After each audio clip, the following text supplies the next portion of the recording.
Normalmente, quando um povo se revolta contra seu soberano, o país inteiro costuma ir junto. Porém, quando a Irlanda finalmente se revoltou contra o Reino Unido, eles acabaram esquecendo o norte do país.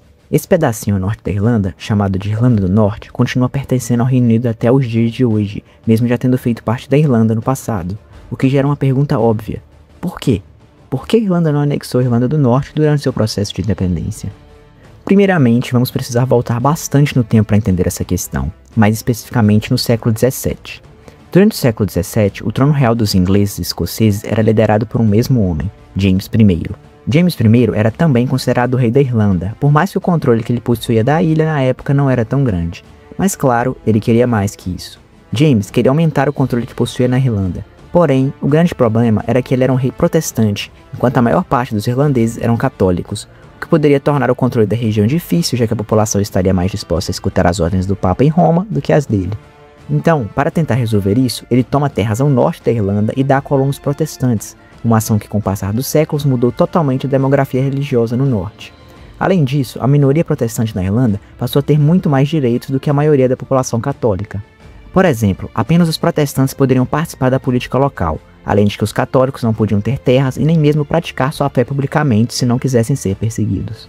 E as coisas ficaram assim até o início do século XIX, quando os britânicos finalmente começaram a temer uma grande revolta na Irlanda e aprovaram diversas reformas que igualaram grande parte dos direitos entre protestantes e católicos na ilha.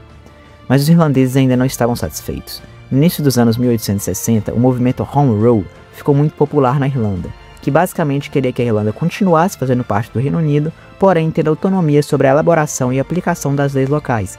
Mas é claro que os britânicos recusaram a proposta, e continuaram recusando por mais uns 60 anos. O comportamento britânico de recusar a dar mais autonomia à ilha foi bem recebido pela parte protestante da Irlanda, já que a maioria deles já não se via mais como irlandeses, mas sim como britânicos, e continuaram a se opor a qualquer ação que pudesse distanciar a Irlanda do Reino Unido. Em 1912, a população pró-britânica da ilha publicou o chamado Pacto do Ulster, um documento assinado por quase 500 mil pessoas que ameaçava o começo de uma guerra civil caso o governo britânico decidisse dar mais autonomia à Irlanda. 4 anos depois, durante a Primeira Guerra Mundial, acontece na Irlanda a famosa Revolta da Páscoa, uma revolta feita por militares que não foi muito apoiada pela população local e acabou sendo brutalmente contida pelos britânicos. A brutalidade dos britânicos em suprimir a revolta e a execução de diversas pessoas sem mesmo julgamento enfureceu a população local, que passou a ter uma posição muito mais radical contra a dominância britânica. Em 1918, eleições foram realizadas na Irlanda, eleições essas que o partido Sinn Féin, um partido pró-independência, conquistou uma esmagadora vitória. Eles então rapidamente criaram um parlamento irlandês e pouco depois declararam independência. E você já sabe o que isso significa. Sim, guerra. Resumindo a guerra, os irlandeses conseguiram sair vitoriosos, porém os britânicos recusaram a ceder o norte, já que a maioria da população na região preferia fazer parte do Reino Unido do que da Irlanda. Então, em 1921, ambos os lados assinaram um cessar-fogo, e os britânicos finalmente concordaram em reconhecer a independência irlandesa, porém com 2 condições.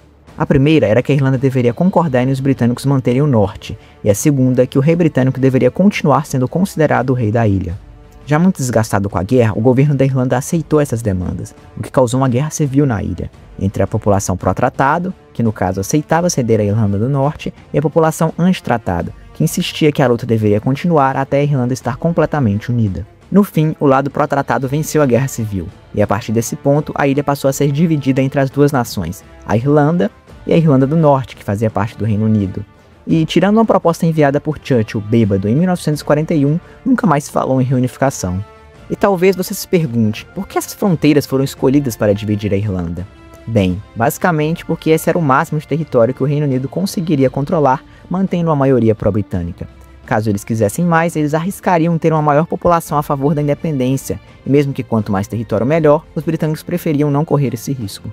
Então, resumindo, a Irlanda é dividida principalmente pela diferença religiosa que nasceu no século XVII na ilha, que construiu na população do norte um sentimento de pertencimento ao Reino Unido, facilitando com que mais tarde os britânicos conseguissem negociar a soberania dessa parte da ilha quando o restante da Irlanda finalmente declarou independência.